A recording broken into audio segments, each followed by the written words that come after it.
Welcome back mga master. Ito nga pala yung 800 watts na aking binuo nung unang build ko. So nalit lang ng upload. So hindi pa yan nakasit sa lithium yung kanyang charge controller at hindi pa naka-charge.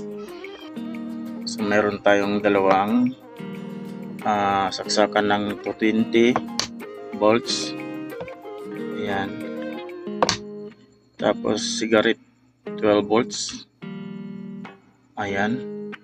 Tapos yung ating exhaust fan daanan. Tsaka mayroon tayong saksakan ng cellphone pang magcha-charge, USB charger. Ayan. 2.1 ampere at saka 1 ampere. Ganon din dito mga master. Pwede nyo i-off. Ayan.